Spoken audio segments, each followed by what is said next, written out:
جھوٹی کہانی، افسانہ نگار سعادت حسن منٹو۔ کچھ عرصے سے اقلیتیں اپنے حقوق کے تحفظ کے لیے بیدار ہو رہی تھیں۔ ان کو خواب گراں سے جگانے والی اکثریتیں تھیں جو ایک مدت سے اپنے ذاتی فائدے کے لیے ان پر دباؤ ڈالتی رہی تھیں۔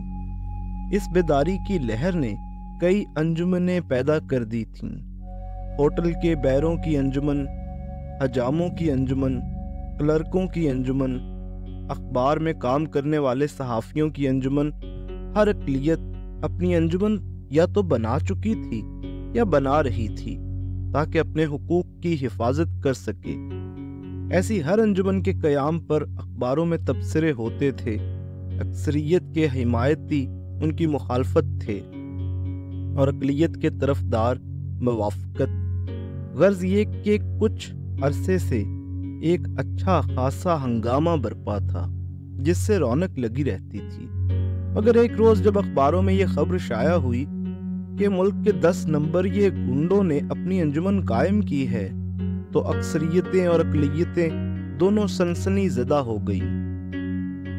شروع میں تو لوگوں نے خیال کیا کہ بے پر کی اڑا دی ہے کسی نے، پر جب بعد میں اس انجمن نے اپنے اغراض و مقاصد شائع کیے اور ایک باقاعدہ منشور ترتیب دیا تو پتہ چلا کہ یہ کوئی مذاق نہیں۔ گنڈے اور بدماش واقعی خود کو اس انجمن کے سائے تلے متحد اور منظم کرنے کا پورا تہیہ کر چکے ہیں۔ اس انجمن کی 1-2 میٹنگیں ہو چکی تھیں، ان کی روداد اخباروں میں شائع ہو چکی تھی۔ لوگ پڑھتے اور دم بخود ہو جاتے۔ بعض کہتے کہ بس اب قیامت آنے میں زیادہ دیر باقی نہیں۔ اغراض و مقاصد کی ایک لمبی چوڑی فہرست تھی جس میں یہ کہا گیا تھا کہ گنڈوں اور بدماشوں کی یہ انجمن سب سے پہلے تو اس بات پر صدائے احتجاج بلند کرے گی کہ معاشرے میں ان کو نفرت و حقارت کی نظر سے دیکھا جاتا ہے، وہ بھی دوسروں کی طرح، بلکہ ان کے مقابلے میں کچھ زیادہ امن پسند شہری ہیں۔ ان کو گنڈے اور بدماش نہ کہا جائے، اس لیے کہ اس سے ان کی تذلیل و توہین ہوتی ہے۔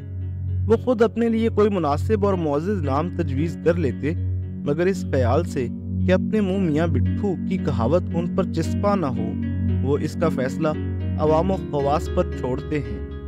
چوری چکاری، ڈکیتی اور راہزنی، جیب تراشی اور جال سازی، پتے بازی اور بلیک مارکیٹنگ وغیرہ افعال کے قبیحہ کے بجائے فنون لطیفہ میں شمار ہونے چاہیے۔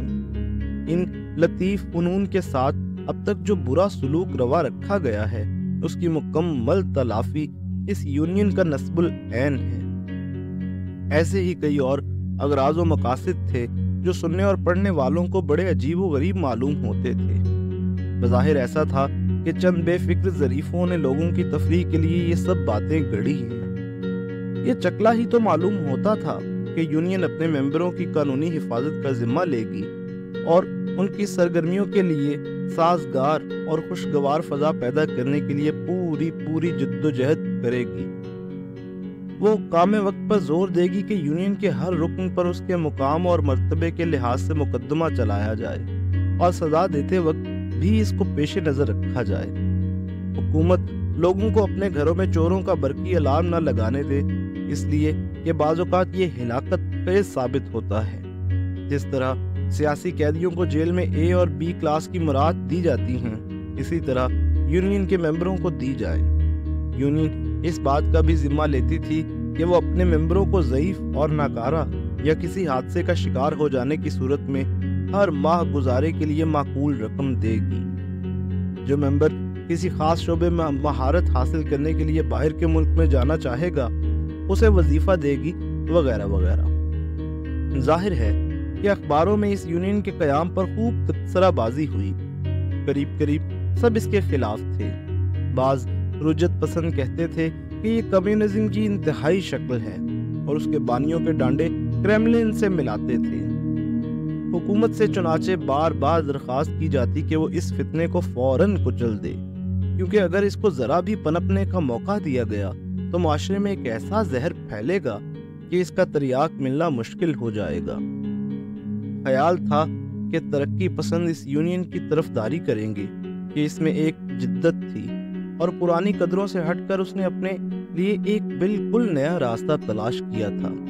اور پھر یہ کہ رجت پسند اسے کمیونسٹوں کی اختراع سمجھتے تھے، مگر حیرت یہ کہ اقلیتوں کی یہ سب سے بڑے طرفدار پہلے تو اس معاملے میں خاموش رہے اور بعد میں دوسروں کے ہمنوا ہو گئے اور اس یونین کی بے خونی پر زور دینے لگے۔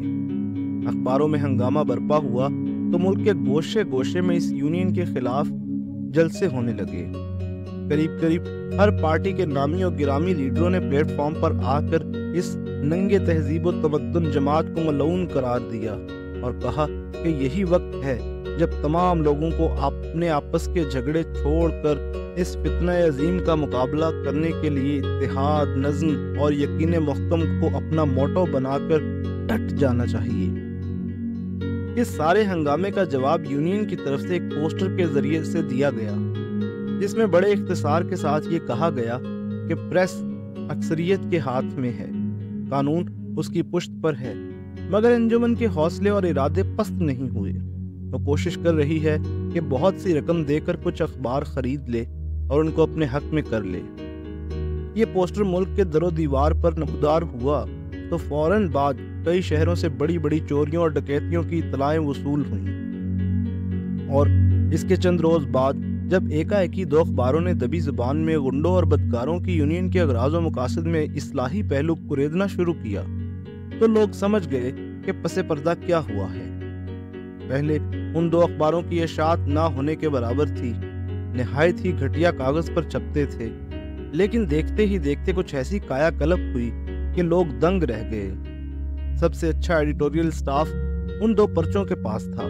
دفتر میں ایک کے بجائے دو ٹیلی پرنٹر تھے، تنخواہ مقررہ وقت سے پہلے مل جاتی تھی، بونس الگ ملتا تھا، گھر کا الاؤنس، ٹانگے کا الاؤنس، سگریٹوں کا الاؤنس، چائے کا الاؤنس، مہنگائی الاؤنس، یہ سب الاؤنس مل کر تنخواہ سے دوگنے ہو جاتے تھے۔ جو دختر رزق کے رسیہ تھے ان کو مفت پر پرمٹ ملتا تھا اور بہترین اسکاچ وسکی کنٹرولڈ قیمت پر دستیاب ہوتی تھی۔ عملے کے ہر آدمی سے باقاعدہ کانٹریکٹ کیا گیا تھا، جس میں مالک کی طرف سے یہ اقرار تھا کہ اس کے گھر میں کبھی چوری ہوئی یا اس کی جیب کاٹ لی گئی تو اسے نقصان کے علاوہ ہرجانہ بھی ادا کیا جائے گا۔ ان دو اخباروں کی اشاعت دیکھتے دیکھتے ہزاروں تک پہنچ گئی۔ تعجب ہے کہ پہلے جب ان کی اشاعت کبھی کچھ بھی نہیں ہوتی تھی تو یہ ہر روز کثیر الاشاعت ہونے کے بلند بانگ دعوے کرتے تھے، مگر جب ان کی کایا کلپ ہوئی تو اس معاملے میں بالکل خاموش ہو گئے۔ بیک وقت البتہ ان دونوں اخباروں نے کچھ عرصہ کے بعد یہ اعلان چھاپا کہ ہماری اشاعت اس حد تک جا پہنچی ہے کہ اگر ہم نے اس سے تجاوز کیا تو تجارتی نقطہ نظر سے نقصان ہی نقصان ہے۔ ان کے علمی اور ادبی ایڈیشنوں میں عجیب و غریب موضوعات پر مضمون شائع ہوتے تھے۔ یہ 4-5 تو بڑے ہی سنسنی خیز تھے۔ بلیک مارکیٹ کے فوائد، معاشیات کی روشنی میں، معاشرتی اور مجلسی دائرے میں کہبہ خانوں کی اہمیت، دروغ گو راہ حافظہ باشد، جدید سائنٹیفک تحقیق، بچوں میں قتل و غارت گری کے فطری رجحانات، سیادت پر سیر حاصل تبصرہ، دنیا کے خوفناک ڈاکو اور تقدیس مذہب۔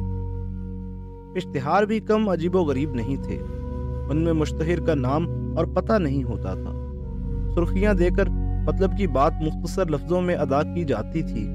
چند سرخیاں ملاحظہ ہوں: چوری کے زیورات خریدنے سے پہلے ہمارا نشان ضرور دیکھ لیا کریں، جو کھرے مال کی ضمانت ہے۔ بلیک مارکیٹ میں صرف اسی فلم کے ٹکٹ فروخت کیے جائیں گے جو تفریح کا بہترین سامان پیش کرتی ہے۔ دودھ میں کن طریقوں سے ملاوٹ کی جاتی ہے؟ رسالہ دودھ کا پانی کا پانی، مطالعہ فرمائیے۔ تو نے ٹوٹکے، گنڈے اور تعویذ، حملے ہمزاد اور تصویر محبوب کے جنتر منتر سب جھوٹے ہیں۔ خود کو دھوکہ دینے کی بجائے معشوق کو دھوکہ دیجیے۔ کھانے پینے کی صرف وہ چیزیں خریدیے جن میں ضرر رساں چیزوں کی ملاوٹ نہ ہو۔ ایک الگ کالم میں بلیک مارکیٹ کے آج کے بھاؤ کے عنوان تلے ان تمام چیزوں کی کنٹرولڈ قیمت درج ہوتی تھی جو صرف بلیک مارکیٹ سے دستیاب ہوتی تھیں۔ لوگوں کا کہنا تھا کہ ان قیمتوں میں ایک پائی کی بھی کمی بیشی نہیں ہوتی۔ جو چوری چھپے چوری کا خاص نشان لگایا ہوا مال خریدتے تھے انہیں ارزاں قیمت پر 16 آنے کھرا مال ملتا تھا۔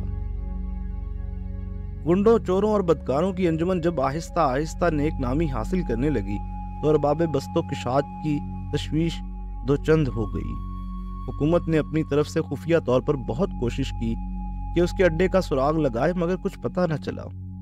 یونین کی تمام سرگرمیاں زیر زمین یعنی انڈر گراؤنڈ تھیں۔ اونچی سوسائٹی کے چند اراکین کا خیال تھا کہ پولیس کے بعض بدگماش افسر اس یونین سے ملے ہوئے ہیں، بلکہ اس کے باقاعدہ ممبر ہیں اور ہر ماہ اپنی ناجائز ذرائع سے پیدا کی ہوئی آمدنی کا بیشتر حصہ بطور جزیے کے دیتے ہیں۔ یہی وجہ ہے کہ قانون کا بیشتر معاشرے کے اس نہایت ہی مہلک پھوڑے تک نہیں پہنچ سکا۔ جتنے منہ اتنی باتیں، مگر یہ بات قابل غور تھی کہ عوام میں جو اس یونین کے قیام سے بے چینی پھیلی تھی اب بالکل مفقود تھی۔ متوسط طبقہ اس کی سرگرمیوں میں بڑی دلچسپی لے رہا تھا۔ صرف اونچی سوسائٹی تھی جو دن بدن خائف ہوتی جا رہی تھی۔ اس یونین کے خلاف یوں تو آئے دن تقریریں ہوتی تھیں اور جگہ جگہ جلسے منعقد ہوتے تھے، مگر اب وہ پہلا سا جوش و خروش نہیں تھا۔ چنانچہ اس کو از سر نو شدید بنانے کے لیے ٹاؤن ہال میں ایک عظیم الشان جلسے کے انعقاد کا اعلان کیا گیا۔ قریب ہر شہر کی معزز ہستیوں کو نمائندگی کے لیے مدعو کیا گیا۔ مقصد اس جلسے کا یہ تھا کہ اتفاق رائے سے گنڈوں، شودوں اور بدکاروں کی اس یونین کے خلاف مذمت کا ووٹ پاس کیا جائے اور عوام الناس کو ان خوفناک جراثیم سے کما حقہ آگاہ کیا جائے جو اس کے وجود سے معاشرتی اور مجلسی دائرے میں پھیل چکے ہیں اور بڑی سرعت سے پھیل رہے ہیں۔ جلسے کی تیاری پر ہزاروں روپے خرچ کیے گئے۔ مجلس انتظامیہ اور مجلس استقبالیہ نے مندوبین کے آرام و آسائش کے لیے ہر ممکن سہولت مہیا کی۔ کئی اجلاس ہوئے اور بڑے کامیاب رہے۔ ان کی رپورٹ یونین کے پرچوں میں منعون شائع ہوتی رہی۔ مذمت کے جتنے ووٹ پاس ہوئے بلا تبصرہ چھپتے رہے۔ دونوں اخباروں میں ان کو نمایاں جگہ دی جاتی تھی۔ آخری اجلاس بہت اہم تھا۔ ملک کی تمام مکرم و معظم ہستیاں جمع تھیں۔ امراء و وزراء سب موجود تھے۔ حکومت کے اعلیٰ افسر بھی مدعو تھے۔ بڑے زوردار الفاظ میں تقریریں ہوئیں اور مذہبی، مجلسی، معاشی، جمالیاتی اور نفسیاتی غرض کے ہر ممکن نقطہ نظر سے گنڈوں اور بدماشوں کی تنظیم کے خلاف دلائل و براہین پیش کیے گئے اور ثابت کر دیا گیا کہ اس تبصفل کا وجود حیات انسانی کے حق میں زہر قاتل ہے۔ مذمت کا آخری ریزولوشن جو بڑے باثر الفاظ پر مشتمل تھا اتفاق رائے سے پاس ہوا تو ہال تالیوں کے شور سے گونج اٹھا۔ جب تھوڑا سکون ہوا تو پچھلے بینچوں میں ایک شخص کھڑا ہوا۔ اس نے صدر سے مخاطب ہو کر کہا، صاحب صدر، اجازت ہو تو میں کچھ عرض کرنا چاہتا ہوں۔ سارے ہال کی نگاہیں اس آدمی پر جم گئیں۔ صدر نے بڑی تمکنت سے پوچھا، میں پوچھ سکتا ہوں آپ کون ہیں؟ اس شخص نے جو بڑے سادہ مگر خوش وضع کپڑوں میں ملبوس تھا تعظیم کے ساتھ کہا، ملک و ملت کا ایک ادنا ترین خادم، اور کورنش بجا لایا۔ صدر نے چشمہ لگا کر اسے غور سے دیکھا اور پوچھا، آپ کیا کہنا چاہتے ہیں؟ اس معمہ نما مرد نے مسکرا کر کہا کہ ہم بھی منہ میں زبان رکھتے ہیں۔ اس پر سارے ہال میں چہمگوئیاں ہونے لگیں۔ دائس پر خصوصاً سب کے سب معززین و قائدین سوالیہ نشان بن کر ایک دوسرے کی طرف دیکھنے لگے۔ صدر نے اپنی تمکنت کو ذرا اور تمکین بنا کر پوچھا، آپ کہنا کیا چاہتے ہیں؟ میں ابھی عرض کرتا ہوں۔ یہ کہہ کر اس نے جیب سے ایک بے داغ سفید رومال نکالا، اپنا منہ صاف کیا اور اسے واپس جیب میں رکھ کر بڑے پارلیمانی انداز میں گویا ہوا، صاحب صدر اور معزز حضرات۔ ڈائس کی ایک طرف دیکھ کر وہ رک گیا۔ معافی کا طلبگار ہوں محترمہ بیگم، مرزبان خلاف معمول آج پچھلے صوفے پر تشریف فرما ہے۔ صاحب صدر، خاتون مکرم اور معزز حضرات۔